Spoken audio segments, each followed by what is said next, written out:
Hello and welcome to another episode of The Doc. Just kidding. Today is Friday. But I am weakest opening on the planet. I am a spectral ghoul, and I've seen better openings to the plague. I'm in the hot seat now. I look pretty hot. I'd date you. Would you date him? Would you date Ghoul Fred? I mean, sure. I mean, Yes. I prefer regular you. Okay. This is the new me. New year, Accept new it or move on. Not only is it not a new year, I mean, it's only just a new month. New year, new me. It isn't. Is it a new month from the last episode? I don't know.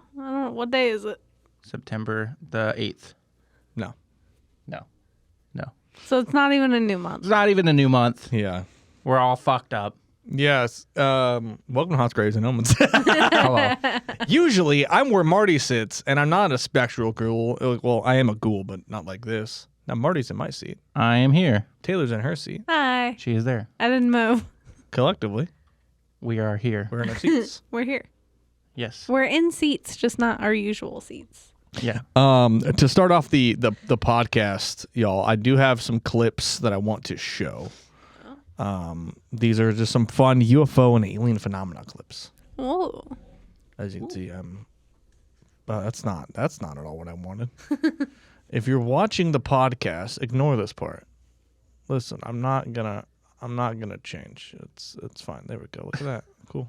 No, maybe not. Perhaps. Listen. What is happening, dude? I don't know. Oh, there we go. There we go. Fuck's sake, dude. You just got some insight. Jesus Christ. See, this is what happens, man. That's what happens when we change places. Yeah. And Fred does everything always again. Yeah. All the editing, all the setups, it's cool. Running the social medias, it's cool. No, it's fine. Give Marty credit where it's due. He did set up today. He did set up. That's good. I just want to show some cool UFO videos. This came off of last month on the 19th in North Carolina. Some cool UFO footage in night vision. Nice and quiet. But, see some lights. Yeah.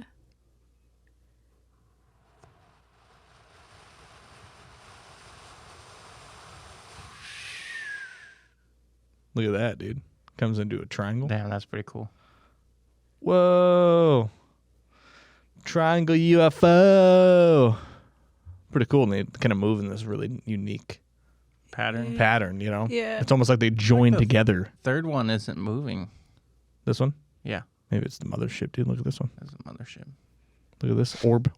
Oh, there's ghosts and aliens. Orb? In the same clip. That might just be dust. That's definitely dust. I'm Or pretty sure bugs. it's Or ghosts. bugs. Pretty sure it's ghosts.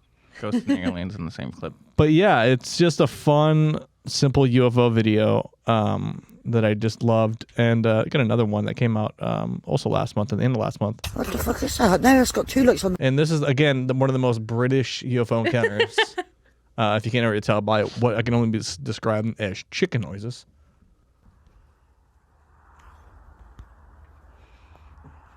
It's Tuesday, isn't it? What the fuck is that? I don't know. Most British UFO That ain't- reaction. That's not helicopter chopper sounds. You would have heard it. Like there've been two of them. No planes, there's no flashing lights on it. That one's going from red now. That's what I'm saying. It goes Flashing from lights red to, on like, it. Blues to like fucking aquamarines. Aqua. What the fuck is that? Now it's got two lights on the front one. Hold the It's gone camera red, still. it's gone red. There you go. It's gone blue. It's gone red. saying. Pointed a whole other direction. It's gone left. It's gone red now, Red isn't it? Blues. And it's not lights because Can I zoom in and see they're if I all, can... it's not like red lights on the wing because the whole fucking thing goes red. Oh, the whole fucking fuck thing is goes that? red. There's no engine noise. Yeah, we don't have We love you, We don't have all day Brandon. for this one, but yeah, it's just another set of really cool lights. There's another shot of it, of lights being in the sky. I love when people try to point to things in a video while they're taking the video because they never point in the right area. And you can see them like searching for it as they're trying to point for it. Yeah. And it just kills me every time because like it's not at all where that thing is. This next video is more of a ghost video, and it comes from Reddit r/ghosts. It is just a fun little encounter video. Look at this. Ooh. And it's for the audio listeners, it's a mist like almost curtain that comes into frame, and it takes up almost the whole screen. Look at that. It's like a corporeal form of something. Yeah, and it's just really fascinating, and it doesn't really linger for very long. It's very, very chill. There was another one that there's some light in this video that the homeowner is concerned about that they believe might be their deceased father. Let's see right there. Where on the TV? It's No, dead center. That white. What is that? That's what they're talking about. I thought that was like an old television set or something. Look at it move. Yeah, that's crazy. Wow, their dad was really small. Really circular. It looks like it's like climbing. Yeah. Whether or not this is a spider on an IR lens, but I feel like a spider would pop up and you'd be able to see the legs a little bit more. But That's kind just of an orb going. maybe There a it goes. frog or something like that. Yeah, there it goes. Yeah. Oh, is it back? Oh, It came back. yeah. So yeah, it's really watch that. Now it doesn't necessarily look like it's crawling too much. No. So It's floating down. Yeah. and if it was a spider, you would think that like You can see the little legs. little legs and things like that. But look at it. Look at it go. I don't think definitely that's a interesting. frog either, though. No, I don't think frogs know how to fucking go down ropes and shit, dude. Do you think frogs float? I feel like that's Tobey Maguire. Dude, it might be Tobey Maguire. I do have another quick story I just want to share before we get into today's topic. But this comes from KRON and Kron. Kron 4 at Lake Mary, Florida. A three-legged bear, locally known as Tripod, was caught on camera breaking into a home in the Lake Mary, Florida area over the weekend, helping to sell some snacks and adult beverages. Joshua Finette Diglio found that she had a thirsty, uninvited guest when she got home security notification around 5 p.m. Sunday. Home wasn't occupied, however. The woman's 13-year-old son and the family dog Bruno were both supposed to be inside. Realized the bear was home, and when the dog started barking, and Tripod tried to rip a makeshift door into the screen enclosed patio. Basically, they panicked. The bear then broke into the fridge and began to drink all of their White Claws Nice. before running off into the distance. Nice. So I want to party with that. Tripod. I want to party with Tripod, bro. is a gangster. Classic Gangster. tripod moves. Yeah, classic Tripod moves. Now, Marty, I had an uncle named Tripod, but he would drink all of the Bud Light. he'd also had a big cock.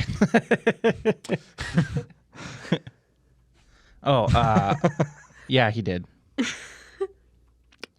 Great. And there's me. So, Marty, you're hosting this week's episode. I am hosting. And So what are we talking about? today we are getting into, which is actually, so I was thinking about it. It's kind of fitting because I realized a few hours ago that today is my 10th year anniversary that I moved here from Farmington, New Mexico. Wow. Today. Wow. And so I wrote this episode not knowing that, that was going to be today, or like even thinking about that this is 10 years. But I am taking us to Farmington, New Mexico, which we have visited here on one of the first episodes that I was on this podcast. Yeah, the New Mexico's most haunted. Yes, New Yeah. Mexico's most haunted, and a lot of that episode talked about Farmington. So here's some true crime from Farmington from 1974. Well, are you even gonna say the classic phrase before we start? Do you even know the classic phrase? I know It's the a thing. ending It's, classic it- phrase. it's a thing we say at the beginning of every episode. Can I say it? Yeah. You ready to get into it? Oh, you ready to get into it? There you go. Fuck yeah, Yeah. bitch. Oh, I'm ready. I'm ready. So this is Also, major trigger warning for this week's Oh, yeah. episode. Marty wanted me to actually work on this episode right after you first joined the show. We started talking about it, and then you started explaining to me what the crime was about. And major trigger warning. If you cannot trigger handle. warning. If you cannot handle dark shit, maybe these last 2 episodes aren't the ones for you. But if you can handle it, you'll be all right. I actually told you about this story before we even were podcasting together because you were telling me about H.G.O. at work, and Yeah. I was telling you about this story. But are you guys ready to get into it? Yeah. Ready. Okay, this is the story of the Chokecherry Massacre of 1974. Going north out of the town Farmington, New Mexico, the road draws a straight line through middle-class subdivisions that have claimed the desert in the name of suburbia. For several miles, the pavement is bordered by a rich variety of plant life, just as cottonwoods and tamarisk trim the riverbanks in this county. Grasses and flowers, watered by runoff, flourish along the roadsides. At the entrance to what locals call Chokecherry Canyon, the surface turns to packed dirt where companies have been bladed, a trail through sand and sage and scattered pinon trees. In all directions, drip tanks, wellheads, and pipelines loop out of the ground like busted guts. Where it crosses the dry washes, the road suddenly goes soft. Sand worse than mud. Spin your tires twice, and you'll walk out. For years, this desolate region has been a popular place for family outings. Parents bring their kids out on weekends and holidays to pick chokecherries, to picnic, and to hunt for potsherds, shards, and arrowheads. Some say the area is haunted by its native past. Whether you are superstitious or not, anyone who has spent much time out here will admit the land is strangely charged. And it definitely is. It's one of the more creepy places out there that you can go. Oh. Standing in the loose, fine dust of an arroyo, you will sometimes think you hear the trickling of water over rocks and feel a refreshing coolness wash over you. Great crinkled rock formations that look immensely scaly, lizards basking in the sun, seeming particularly alive in another dimension, and appear to follow you wherever you go. I'm in another dimension. A coyote grinning at you from a ridge will disappear without a track, as though it ducked down an anthill. The senses belie and magic abounds as the start of some mythological creation, and everywhere Indian artifacts lie buried in the earth, spear points, stone tools, carved fetishes. There's just no telling what secrets these windblown sands and sun-scorched hills might yield. And so that's a little backstory on this area. It's got a lot of dirt and sand and shit. Got a lot of dirt, rocks, and sand. You You know. made that sound very poetic, but Yeah. but it's all Well, dark sand and rocks. So I didn't necessarily I pulled a lot of this information, and if you want to check out the book, it's called The Broken Circle: A Story of Magic and Tragedy in Indian Country, and it's way more detailed than this. As this is just me, kind of pulling a little bit from there, here and there from that. But Okay. So, on a seasonable springtime Sunday in 1974, Jim and Carolyn Hastings, lifetime residents of Farmington, packed their Ford with their kids and cooler and headed north to make good on their promise to someday take their 3 sons on an expedition to Chokecherry Canyon. Glancing swiftly around at a sheer overhang of smooth rock, streaked black with seep that seemed to cradle the solitude that was the natural way of the world, Carolyn sighed in remembrance. It had been years since her last visit, and she thought very little was different. But upon closer survey of their surroundings, she noted that the fact that it had changed. Becoming, in the interval, a teenage party area, its popularity documented by broken glass, crushed beer cans, and .22 caliber bullet holes. It's a fucking party zone over there. And it Party still is now to zone. this day. Really? Oh. Yeah, and this was in the 70s, and it's still the party zone. Did you party out there a lot as a I did. as a kid? We used to go build bonfires out there, and we would like rappel down rock faces and shit like that. That's so violently New Mexican, dude. yeah, it was pretty tight. Also, you guys like my comics saying Hans Graves and Omens logo? Yeah, I like do. It's hard, dude. I like it. Dude, watch this, dude. I'm flames, dude. I think we should put that on a shirt and sell it. The Oh, Comic Hans- Sans. Yeah. Just Just that screenshot right Just- there. Yeah. Perfect.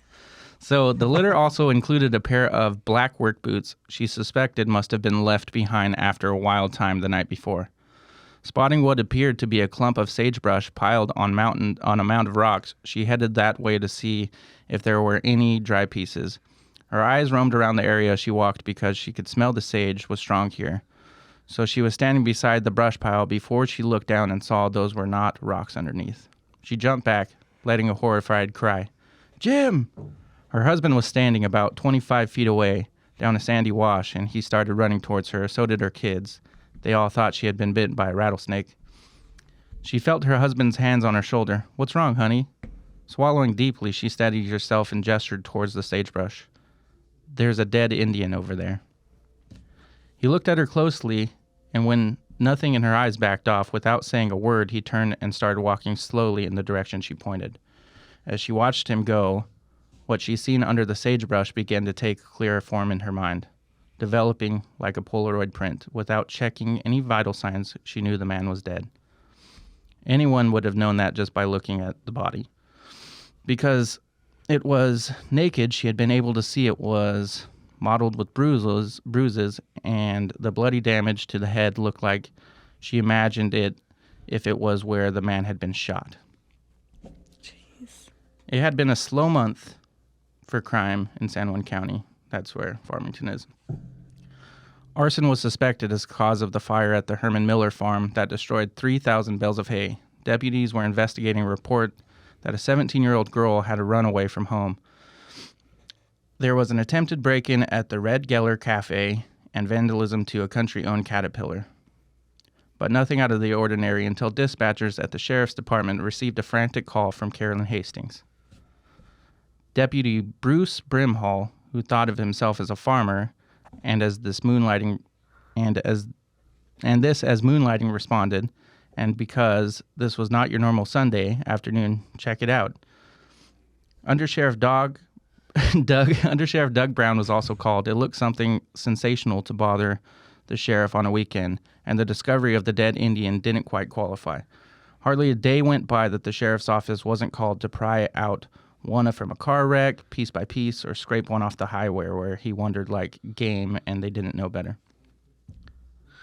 Some wise guy once cracked that the highway department ought to post caution warnings, motorists to watch out for Indians, never mind the deer in the scene. The undersheriff lived in Aztec 15 miles to the northeast. So by the time he pulled up at Brown Springs, not only had the deputy taken a statement, the medical examiner was inspecting the corpse, and the ambulance from the mortuary was backing. Doug Brown Jr., a crew-cut, square-jawed former sergeant with the Farmington Police Department, whose angled features were given a boyish set by his heavy black frame glasses, tipped his western hat for a maximum shade as he approached Deputy Brimhall, who stood sweating in the chocolate-brown uniform of the department. "What do we have?" That's my Brimhall impersonation. That's a good impersonation. The deputy gestured with his head to the far side of Brown Springs. "Another good Indian."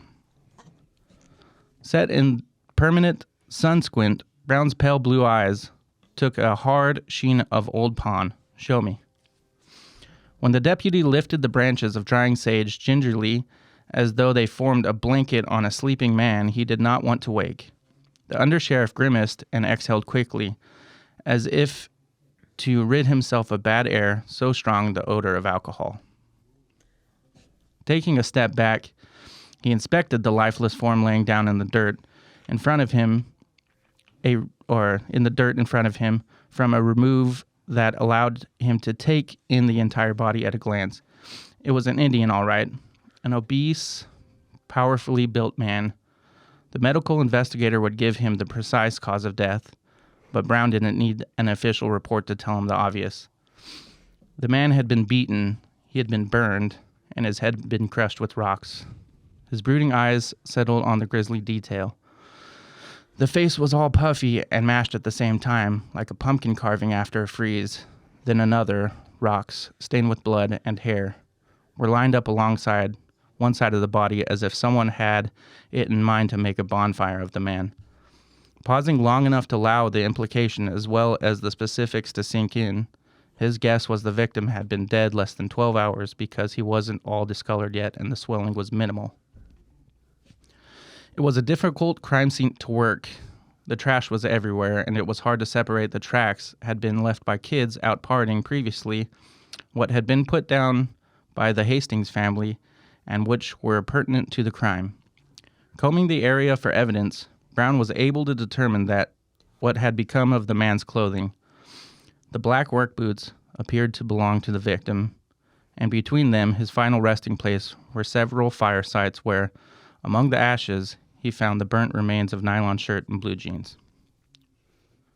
At a certain point, when he felt that searching further was not going to yield anything useful, the undersheriff tried to add up what he had.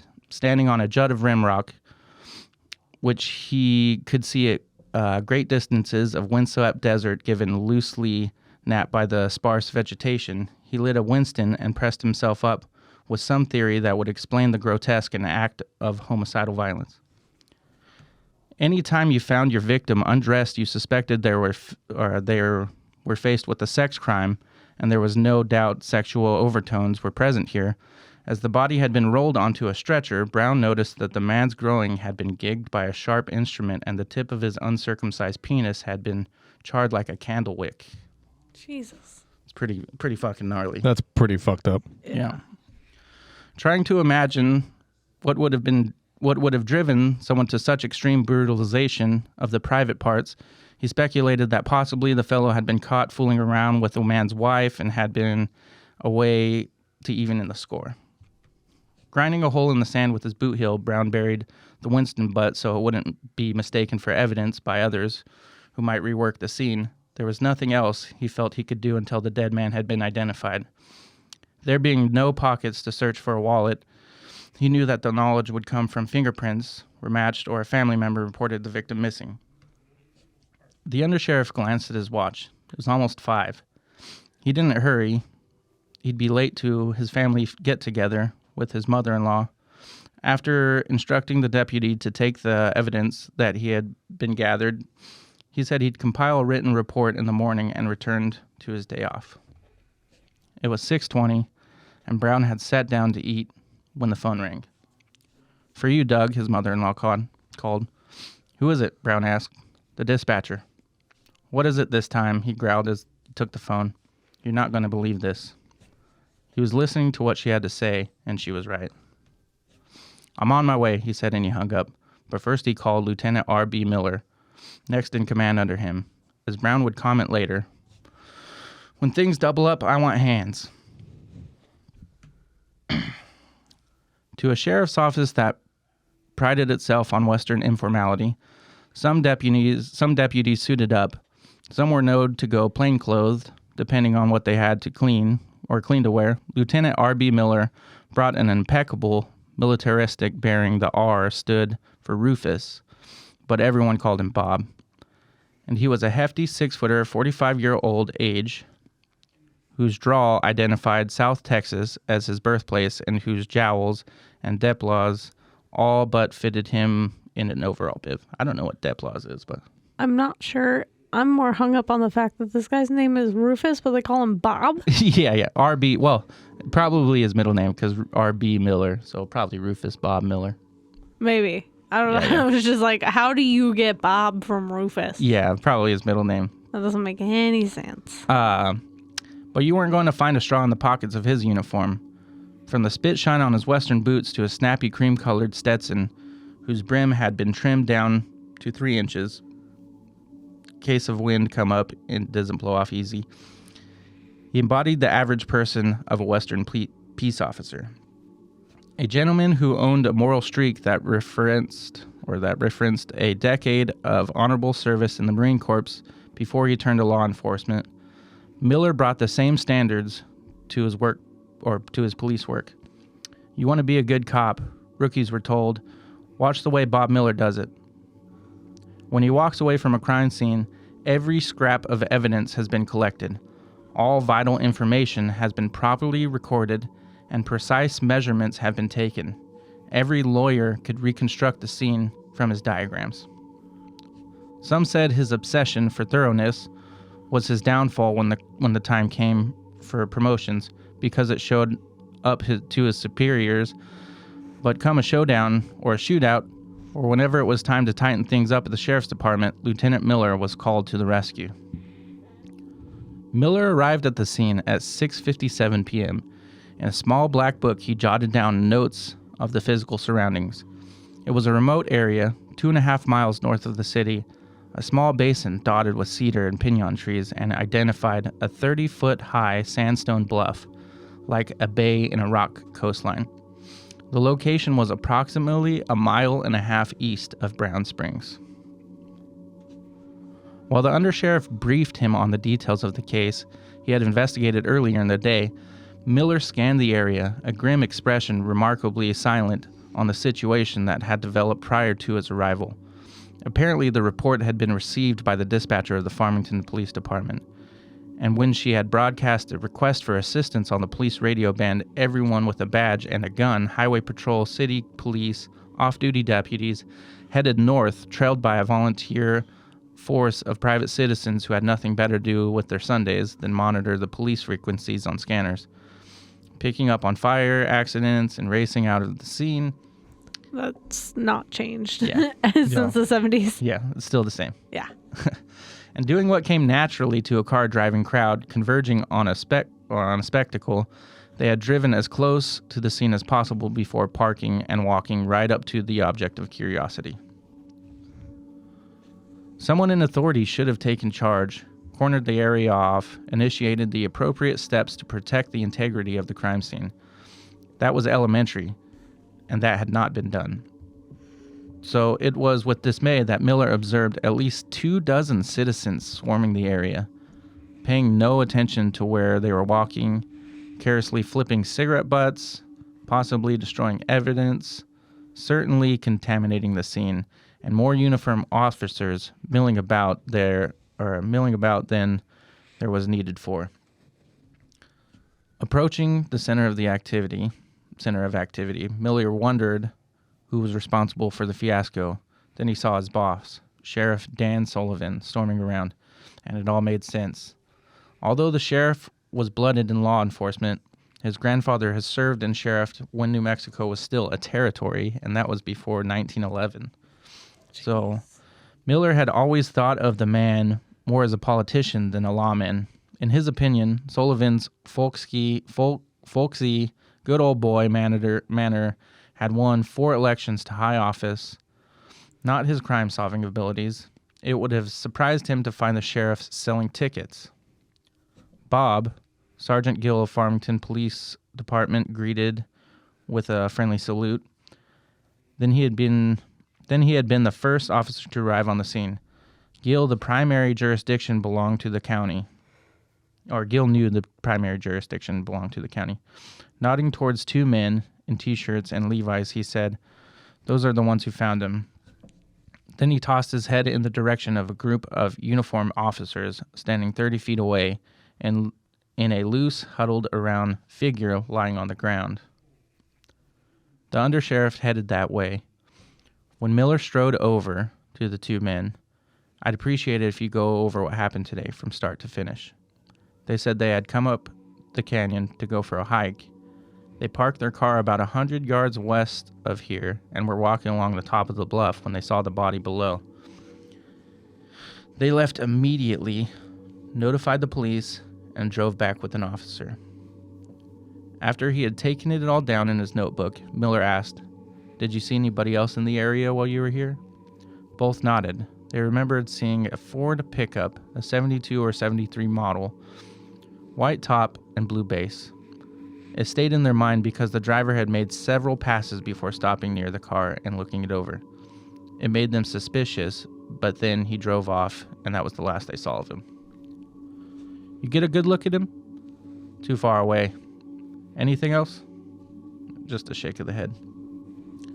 After thanking them, Miller strode over to where the officers stood to watch a light-framed male Indian stretched out, full length, with his head to the north, feet to the south, face down in the dirt, emitting a strong alcohol stench.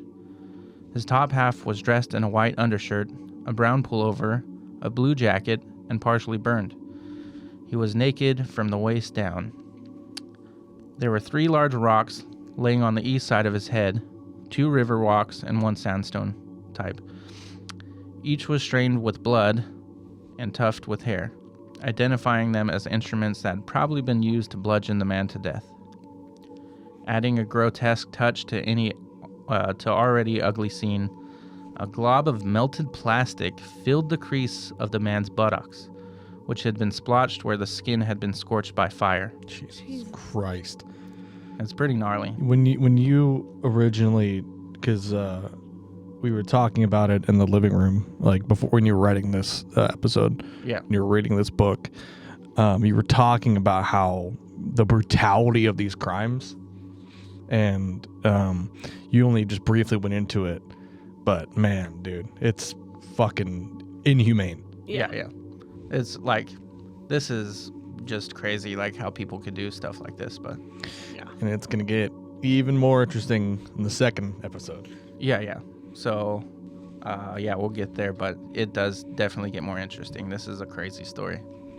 When he had finished interviewing the hard facts of the killing, Miller looked up and noticed that those standing around and stared uneasily at the lewdly exploded corpse, as if they were embarrassed to be looking so intently at a naked man, found his condition repugnant, but were unable to take his eyes off him. He could tell that some were sickened, while others thought it was no big deal because the victim was Indian. To him, all his victims were alike, and they were humans. A carbon copy of the other, Under Sheriff Brown submitted. A fact that was apparently lost on someone, Miller reflected. This line of thought gave way easily to a completely different one, as Miller realized by the slant of the shadows and the off pinyon trees that he had barely half hour of good light left. When he asked several gawkers not to touch anything until he had a chance to look over the area, the undersheriff picked up on the cue of diplomatically attempted to assert some semblance of control over the crowd. You, and you, get back down yonder. That's what he said. Get back down yonder. Get back down yonder. He's from Texas. He barked to a civilian and officer alike as he tried to get the idea across reasonably as possible that he had a job to do and they were in his goddamn way. While Brown played the part of traffic cop, cursing underneath his breath and shaking his head while he wasn't ordering people around, Lieutenant Miller went to work. He was familiar with the particular challenges presented by an outdoor crime scene. It was far more complex and fragile than an interior because there were more elements to consider, each of which would be impinged upon so easily by rain or blowing winds, by the media or cops, whose curiosity was a crime scene's worst enemy. You had to get what you could while it was there, because the evidence wouldn't last long, and once it was gone, there was no getting it back. His starting point at the side of the body, where the crime had ended, and worked backward from there. Leading away from the body were 2 sets of footprints that Miller felt were involved in the crime, but it was hard to get a fix on their size, shape, because the ground was loose, leaving depressions, not impressions. Careful with the placement of each step he took, he followed a rough trail of marks back across a sandy flat, stopping every few feet to squat on his heels for a closer look. He was good at this. Since he had tracked small game as a boy, few details escaped his eyes when he was determined to read the record left by creatures passing across the landscape. He knew, for instance, that dating a track depended on the time of the year, in this country in the spring, when temperatures drop below freezing at night, thawing in the daytime, a track looked fresh in the morning but could be a month old. Likewise, in the summer, when it was breezy, it didn't take long for a track to age and disappear. Even the track was put down, the way the track was put down could be telling. He caught a fellow once on a $20,000 vandalism case because the man had started wearing Western boots, and instead of walking on the heel, he would shift his weight to the outside, leaving a print that was deeper on one side than the other. Huh. So he's pretty fucking good at his job. Yeah. Miller stood up. He took a step in the general direction he had been going and stopped just to one side of his own foot at a spot where the caliche had formed a crust. He spotted an indefinable print. It was only a partial, the corner of a heel, a section of the sole, but it was good enough for him to feel he was looking at a pattern designed typically found on the bottom of a hiking boot. A preternatural hush seemed to surround him during the next several minutes as the intensity of his inspection combined with the circumstances of this being a crime scene create an intricate under-glass stillness. It was almost as if, by asking all the elements to testify, every rock, brush, tree, and grain of sand was afraid to move for fear of being put in the witness box next. Even the evening breeze seemed to hold its breath.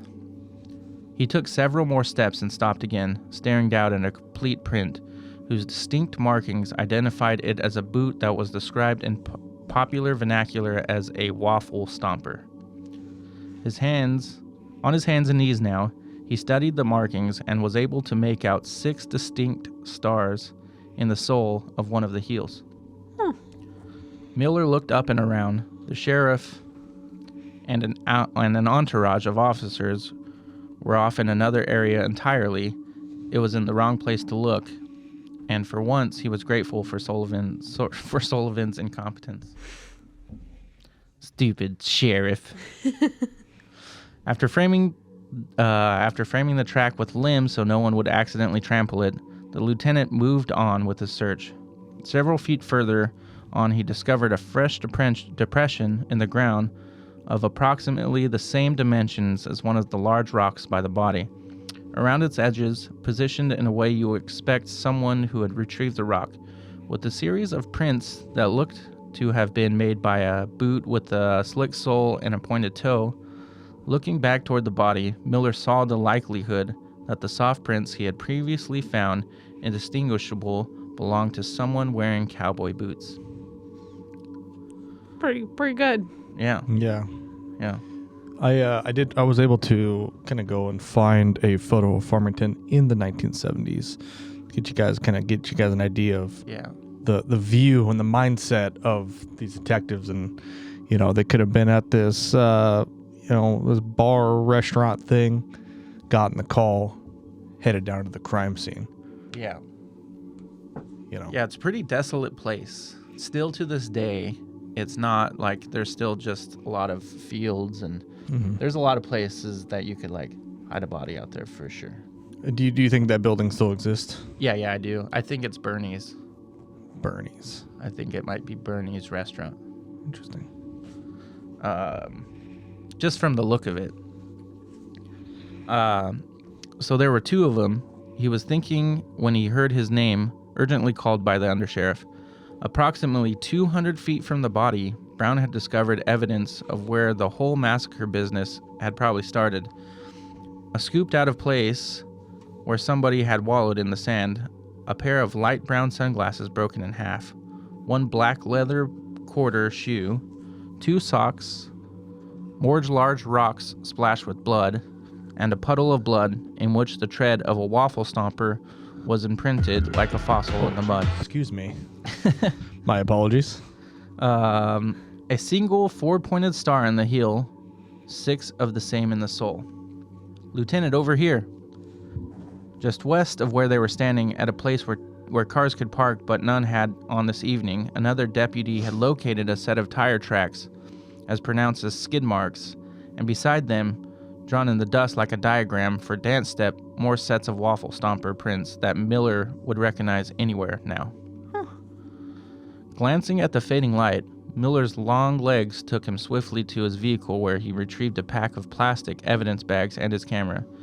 He knew, moving this fast, that he had only picked up on the obvious and there were probably many things overlooked, but he also felt what he had found was important and a record should be started immediately. It was while walking back that he saw, to his consternation, a county judge lean over the body and withdraw the hardened plastic between the dead man's buttocks.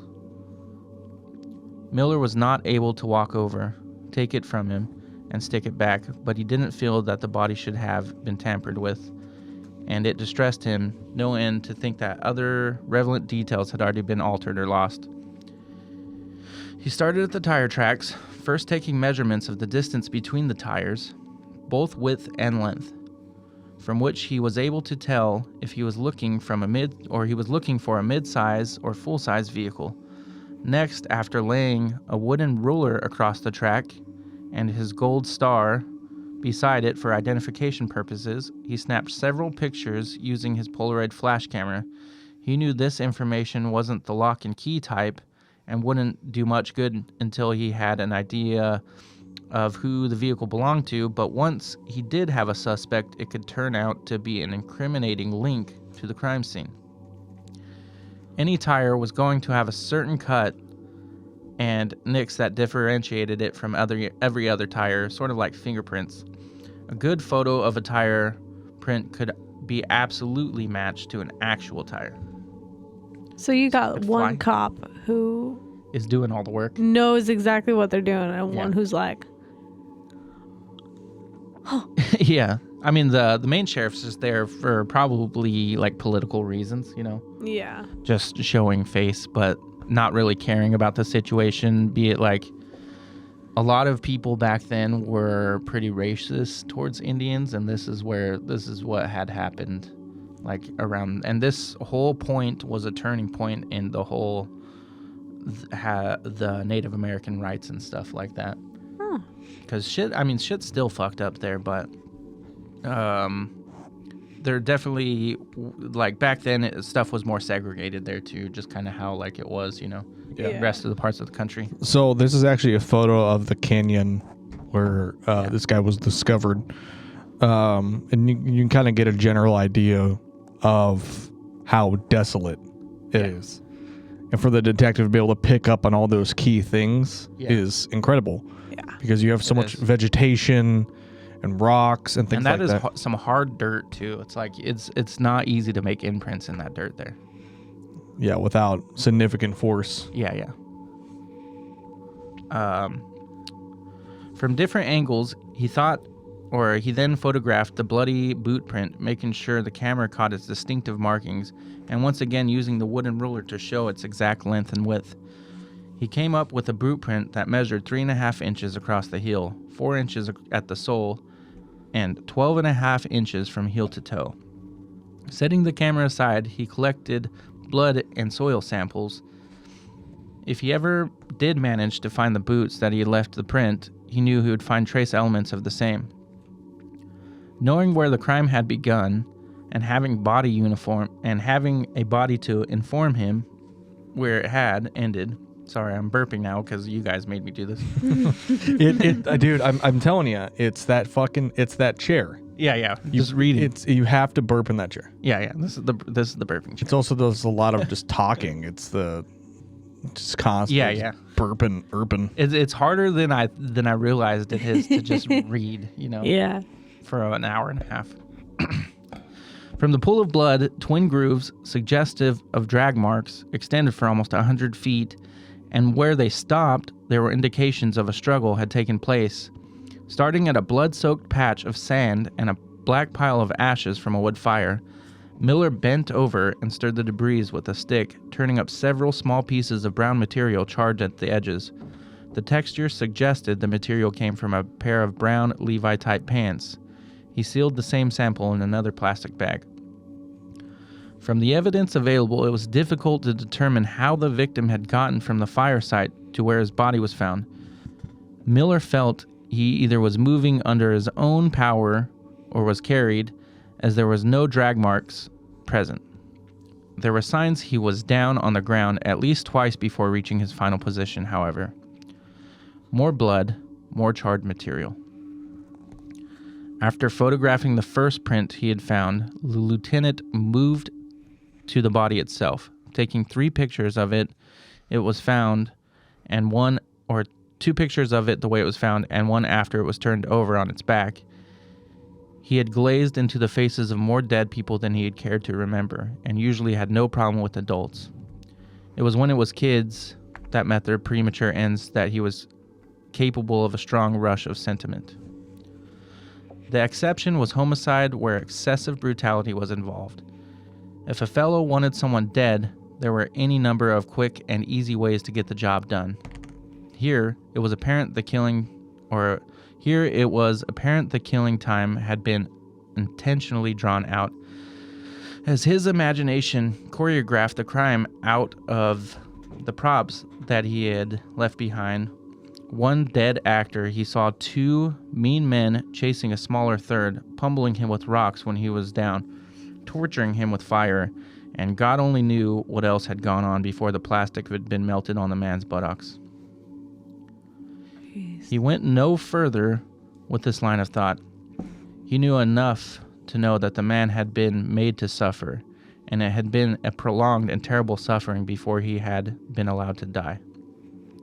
And that changed the character of the crime for the lieutenant. No murder was excusable, but some evoked a special obligation on his part to see his work through with a conviction. With these cases, he put the muscle on a full commitment into action, no matter how many extra hours or how long the legwork took. Thought it was of little comfort to the man at his feet. This became one of those cases for Lieutenant Miller. Lieutenant Miller is a badass, Yeah, no. Yeah, he is. but I don't think this case would have made the headway that it did without him. Probably not, no. Yeah. It was well calculating the distance between the different significant points with a tape measure that Miller noticed 2 Farmington Police Department officers, following Sheriff Sullivan's orders, attempting to make a cast of the complete boot print, watching them slop plaster directly into the impressions without preparing it promptly first, and knowing the minute the moist mixture hit the sand, it would change the shape of the print drastically. He was relieved that he had gotten to it first.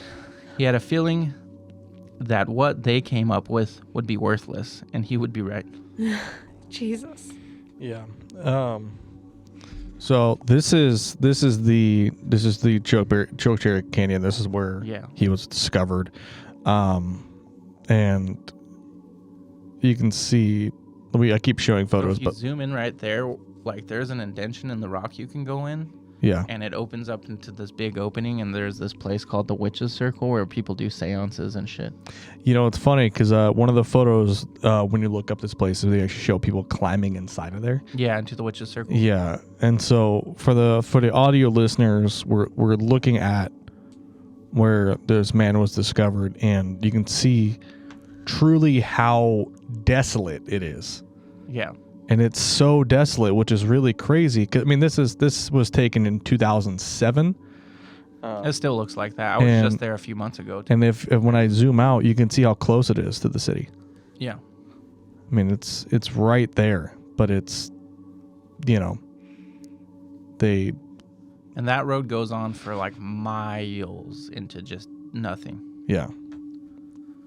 So you can kind of get an idea of what this man saw before his life was taken. Yeah. So as the sun disappeared behind the Chuska Mountains, dusk settled into the basin like a cloud of purple dust. A certain coolness came with it. Strangers in this country might think it was going to rain, but locals knew it was a typical April night. Sheriff Sullivan asked several of his deputies to lend a hand carrying the bloody rocks up to the trunk of his vehicle.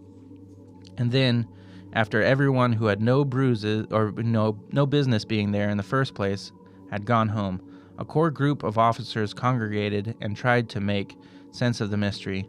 2 men, both Indians, had apparently been murdered, by the same persons on the same day. Who did it and why? Everyone seemed to agree that this was probably something Indians had done to their own. Violent death was no stranger to those raised around the reservation. Drunken brawls, knife fights, and a general mayhem were a fact of Indian life. Although none of the officers had seen such sadistic cruelty before, it was well known that Navajos distributed justice through the white man's courts, preferring to settle grievances in their own way, with their own means of enforcement. Now that there were 2 victims, Brown wasn't sure about his triangle theory, which was replaced by the sheriff's suspicions that the dead man might have been involved in a rape of some young girl.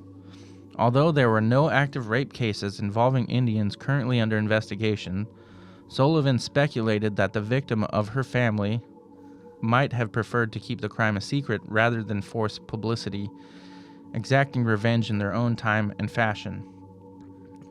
Among the deputies present, there was an older man everyone called Shake. Of old New Mexican stock, he'd run a trading post on the reservation in his early years, knew the Navajo people and their ways, and spoke the language better than most of them. Just by looking at a Navajo, he could tell what clan he belonged to. As the theorizing went on, Miller sided over to Shake, and dropping his voice to keep the conversation just between the two of them, asked Shake, "You ever seen an Indian with a size 12.5 foot?" Shake didn't have to think about it. Nope. Miller nodded in the dark. Me neither. For most of those present, the evening ended when the plaster cast of the boot print had hardened, and Sheriff Sullivan discontinued the investigation until the next morning. Lieutenant Miller was unable to let go, yet, however, he had not had a chance to check the victim's clothing for possible clues, and he knew better than to assume that anyone else had. So he proceeded to the Lee and Oviatt mortuary, where both bodies had been taken. The results were negative. What he did establish positively, after examining the victim who had been brought in and one found earlier in the day, was an identical pattern to the beatings and the burnings, down to the scorched genitals. Impatient to get started on the identification process, Miller called for a deputy, and when Bruce Brimhall showed up, he instructed him to roll fingerprints tonight. While this was being done, Miller stepped outside for a cigarette to think things over. So far, other than the tracks, none of which were going to lead to the suspect, all they had to go on were the bodies. But then there's this old saying, when you're at a loss on a homicide investigation, go to the body. And he considered that both victims were probably Navajo. There were indications both had liquor in their systems because the reservation was dry. That meant most likely he had been drinking at one of the bars in town at an earlier time. As anyone familiar with the situation in the reservation, border towns knew Indians had their own favorite drinking establishments.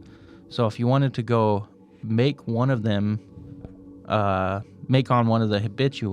habitues, that's where you went.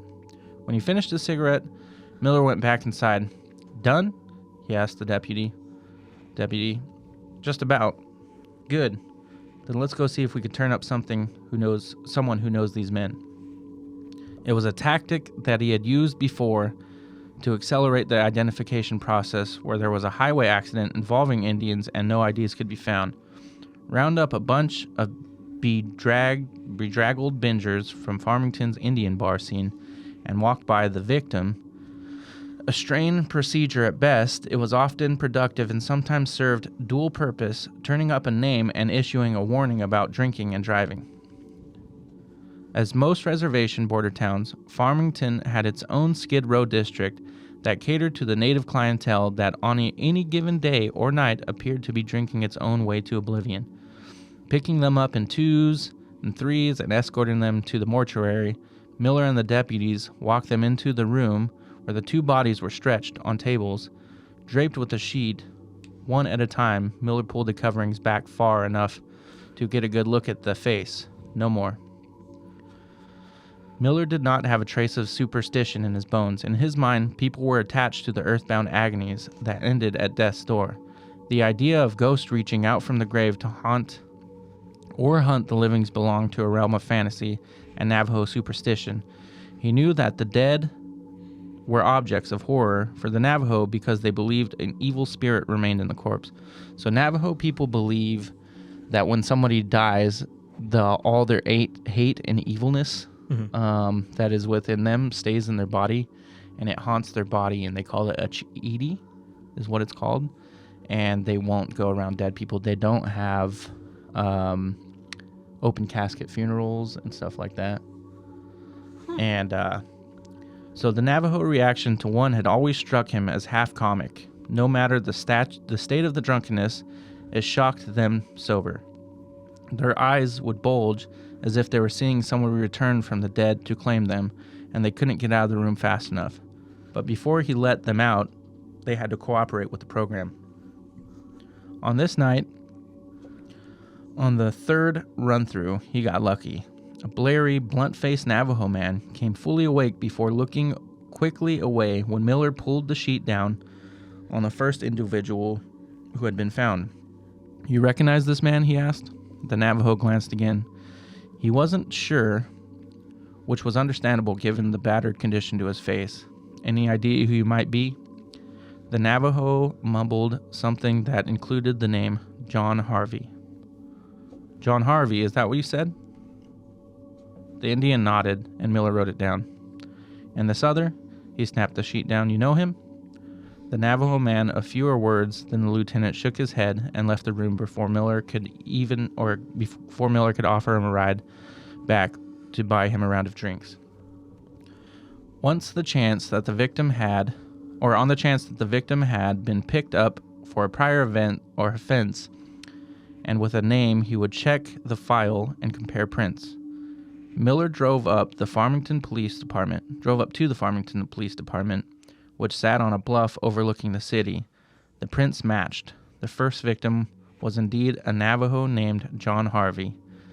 He had a string of arrests, all alcohol-related. His age was 39. His last known address was Fruitland, New Mexico, 12 miles to the west. Now that he knew the identity of at least one of the victims, Miller was satisfied with the progress he had made in a few short hours and scribbled pending further investigation in his notebook. There was no guarantee the mystery of the other man's identity would be solved as easily. It was possible the men didn't know each other, hadn't been together the previous evening, and were randomly selected simply because they were available at the time of the killers decided to go on a rampage. But he had a feeling that an ID on the second victim would not be long in coming, certainly not as long as the answers to the questions, what is happening and why. By car, it was less than 5-minute drive home for Miller. As he navigated the back streets, made even darker by unlit houses, his thoughts turned to the town asleep around him and the murderous air that would rise on the morrow. He lived in Farmington for almost 20 years and always considered it a friendly community. He had met his wife here, raised kids here, planned to retire here. It was home. But knowing there were cold-blooded killers at large made him seem like it was a dangerous place tonight, and especially for Indians. Yeah, man. Throughout you telling this story, I have started traversing further and further into the canyon. Yeah, via Google it goes Maps. on forever. And it's get lost out there. Terrifying. It's terrifying to think that, at least 4 people went in there and only 2 came out. Yeah. And the things that happened in there, that happened in these hills, and happened in this dirt, and it's all within just a few short minutes. Yeah. From downtown. And people like high schoolers and stuff party there at nighttime, and I always felt uneasy going there at nighttime just because, it is so desolate. Mm-hmm. Yeah. And what would you do if somebody came up on you, Yeah. There's nothing you can do unless you have the means to protect yourself, Mm-hmm. Right. It's a pretty crazy place. Most people in Farmington learned about the murders from the daily paper, but Rena Benally found out while sitting in a classroom at the San Juan County Community College that Monday morning. She was waiting for the instructor to arrive when she looked up and saw a girlfriend standing in the doorway, staring at her with an unusual intensity. She watched as if her friend approached, took a seat behind her, and continued to look meaningfully at her. Rena was about to ask if something was wrong when her friend drastically whispered Rena's husband's name, Benjamin. Rena was used to her husband, Benjamin Benally, going into town and not coming home at night. Too drunk on tokay wine to make his way back. Sometimes he would flop at the home of relatives who lived on the edge of Farmington, or if he was unable to get that far, he would nest up in a culvert behind a downtown building. The week before, he had spent the night in the Farmington jail. The 38th alcohol-related arrest on his record, it was the reason she was living apart from her husband at the time. Exasperated with his drinking, his indifference, and aimlessness, she had decided to take an independent step in the direction of career on her own.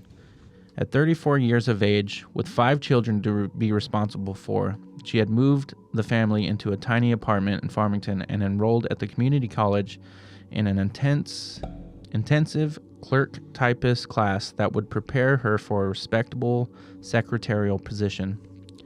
Secretly, she had hoped that her ambition would bring him around to take some initiative of his own. The reality was that it had only made things worse. She had worried that something terrible would befall of him if he kept on drinking, but she had never imagined it would come to this. Both victims had been blindingly intoxicated at the time of death. Benally's blood alcohol level measured 0.444. Jesus, which is Christ. Gnarly. 0.444 is insanity. Insane. 0.08 will get you arrested if you're driving. Yeah. There was a they were getting off topic real quick, but there was a show back in the day where they used to like follow law enforcement and they would go to, you know, different scenes, and it was like Havasu police or whatever, like Lake Havasu during spring break. Yeah. And they caught this lady earlier in the day who had been drinking, and she had like 2 times the legal limit. It was like, you know, 0.16 or whatever it was. Mm-hmm. And they were like, as long as you're not boating, whatever that you're driving, you're fine. Later on, they stopped her, and she had 0.444. Wow. And started talking to her, and they're like, we don't even know how you're fucking alive right now. Right. Like, I don't think, like, because for those who don't really understand, like, how that works is 1.0 is 1% of your blood being alcohol. Yeah. So basically, his blood was almost 0.5% alcohol. Yeah. Like out of 100 scale. It's gnarly. That's insane. And like with Native Americans in general, like on the reservation there, like it is a dry reservation, which means they don't sell alcohol on the reservation, so they have to go to Farmington to buy the alcohol, right? Or to another town of sort. And most of them are, not most of them, the like stragglers, you know, are alcoholics. Like if you see homeless people there in Farmington, it's a Navajo man, usually, you know, like a drunk Navajo man. But it was like, because they weren't, we brought alcohol to them, right? When we came overseas from Europe, they didn't have alcohol previously here. So it was like, it was more like we brought this like plague to them, kind of, you know. Yeah. So and it did plague the reservation, and it still to this day does. Yeah. This thing I have up on the screen is the San Juan County Detention Center. This is the jail within Farmington. Yeah. And as you can see, it matches pretty much the rest of the landscape. I actually I was taking a few minutes just trying to find it because I didn't realize that it was it's literally just this. Yeah. And so there's a lot of Farmington that looks like actual city, but like it's not, like you can drive from one part of the city to the other part of the city 10-15 minutes tops, but other than that it just looks like that around there. For the closest other city is probably the closest like decent city is Albuquerque, and that's 3 hours away, and it's just through nothing but desert. Yeah. This right here is just this is just Farmington, apparently. Yeah. If you look up the police department, it's kind of like that's where they took the samples back to in Farmington. But yeah, so let's see.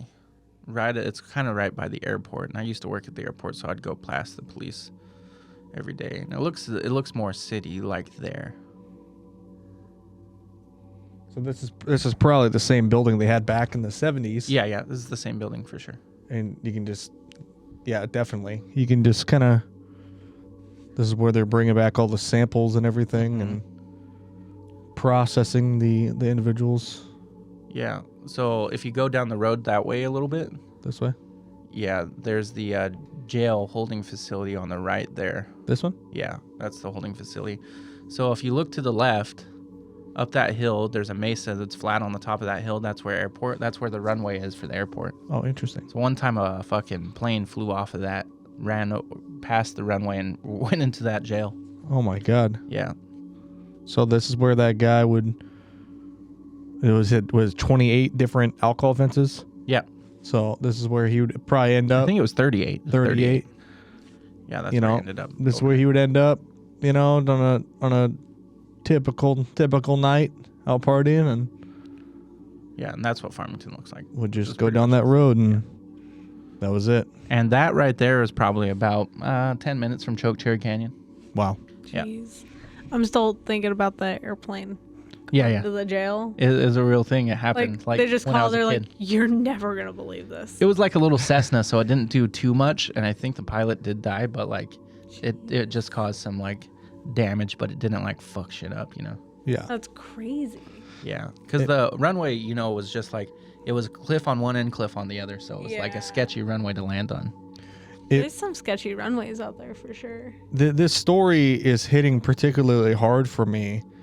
Not only due to the nature of the brutality. You go see Jax on cam and him and his creepy self. Ghoul Jacks. Cool Jax. But it's just the element of like, this is a place where you grew up, Yeah. and you have a personal connection to this place and you know where this happened. Yeah. And it's weird listening to this story and looking at where it happened. Yeah. Because that's not something we normally do on HGO. We'll look at it post effect usually, like after we recorded it and we're gathering the photos to show. Mm-hmm. But like you can just tell there's something about this town. Yeah. That like, especially that canyon. Like that canyon, I was just mesmerized by just the haunting aspect of it. There's so much, you could definitely ghost hunt that canyon. Yeah. And I wouldn't necessarily want to because, flesh pedestrians, Yeah. as you like to call them, that's a big area for them, sighting-wise. But, I was always scared of Chokecherry Canyon. I didn't want to go there after dark. Yeah. Yeah. Well, if we ever end up going out to New Mexico with you, and this is definitely a place where I would like to. Yeah, I took Kim to Chokecherry Canyon, just During the day. during the day, yeah. Because it's cool during the day. Like, you can hike and climb up sandstone. It's like in the beginning of this, it's like where, families went for hikes and shit, Yeah. But during the nighttime, it's a whole different place just because it's so desolate, Yeah. Yeah. You go 5 minutes outside the city and you're in desolation. The only reason I would possibly want to go up there is to take photos of the night sky. Oh, yeah. Take some long exposure shots. Yeah, I could show you some photos just on old cell phones when cameras weren't that good. That would blow your mind of the sunsets there. There was actually this one photo that I wanted to show you. We might have to. I might have to find it and show you because I don't want it to take up too much time finding it. I'm trying to remember who posted it.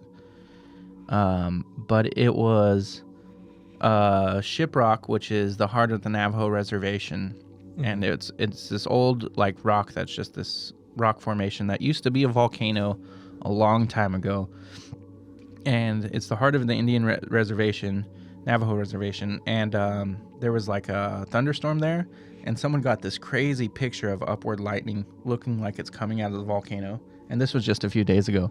And it's one of the sickest fucking pictures I've ever seen. That's incredible. Yeah. But back to this. We just got a little bit more left for today, and then next week's episode will be a bit longer, but it'll just like the crazy shit that happened after this. Yeah. So yeah, both victims had been blindingly intoxicated at the time of death. Benally's blood alcohol level measured 0.444, Harvey's 0.392. Jesus Christ, man. Each almost 4 times the 0.10 standard above which a person was considered legally drunk. These were brain-deaded levels sufficient to kill a non-alcoholic and would have left the victims in a totally helpless state. As best as could be determined, they met their deaths late Saturday or early Sunday. Cause of death in both cases had been skull fracture. Both men had been severely beaten, and the pattern of burns, the intensity of the duration of which indicated at first that there might have been an attempt of cremation, appeared instead to have been sadistically inflicted with sexual connotations. There was no doubt in Docliab's mind that overly sexual motivations accounted for much of the torment that had been inflicted on the victims. However, inspecting both men's rectums, he did not see any kind of disturbance that warranted a semen examination. And then I just have this one poem that somebody wrote, an anonymous person wrote of around that time of this happening and about this. It says, "Beyond the San Juan River, there are places that lead to death, to the desert's scorching breezes that feel like Satan's breath. Beyond the white man's outpost, where the poisonous reptile waits, are the devil's own possessions, his original estates. Beyond the San Juan River are paths yet unknown, with a tarantula near each pebble and a centipede near each stone. Behind the dreaded cactus, beneath the noxious weeds, are ever-present perils of a million different breeds. Beyond the San Juan River, 'tis said, the stories told, are paths that lead to mountains of purest virgin gold. But 'tis our firm conviction, whatever else they tell, beyond the San Juan River, all paths lead straight to hell." Damn. And that is it for today. I thought it was going to be a bit longer because I wasn't quite sure because I never wrote a sode yet, but Yeah. But now you have kind of an idea. I have an idea. A little short, It's not that bad. but it's a pretty crazy story, and so you're definitely going to want to listen next week because it's crazy when you find out who did it and what happens in the events from here. Yeah, even reading the I was while you were telling the story, I was also reading a little further ahead of what happened shortly after the it was discovered who did it. Yeah. And let me tell you, it's pretty intense, man. Yeah, it's definitely really intense. So I'll have to get into that next week. Yeah. Yeah, we'll have to get into that next week. There's my camera. Hi. I'm over here. Well, thank you so much for joining us on this week's episode of Haunts, Graves, and Omens. If you enjoyed this episode, be sure to like, share, subscribe. Rate us 5 stars in your listening apps. You know the deal. If you want to follow us, you can at HGOPodcast at Instagram, HGOPodcast on TikTok. If you have a story you want to tell us, maybe experiences you've had, you can email us at hgopodcast@gmail.com. If you want to follow me, you can directly on Instagram at IHuntTheHaunted, and I'll pass it off to Marty. You can follow me on Instagram at Ghetto Feather. It is opposite. Yes. At Ghetto Feather up there. Taylor. Hi. You can follow me on Instagram and TikTok at Lunar Thrill. You can also follow our dog on Instagram at Spirit the Turv. I think that's it. That's it. That's all I got. That's all she wrote. And next week, we'll get into, like I said, part 2 of A Broken Circle of this incredibly dark massacre right here, the land of enchantment, New Mexico. Yes, sir. Do I get to say the line this time? You do get to say the line. Okay, well, stay spooky. Stay haunted. And don't fuck with flesh pedestrians. Yeah. I feel like it's a good thing to do. Yeah. No. And I visit the agree. land of enchantment. What's the gas price right The there? land of enchantment. $4.59. That's pretty expensive for That's there. pretty recent. Pretty. too. Yeah, it's pretty expensive. 2022, man. Yeah, that's recent. Oh man. All I right, didn't bye. realize. Okay, bye. Bye.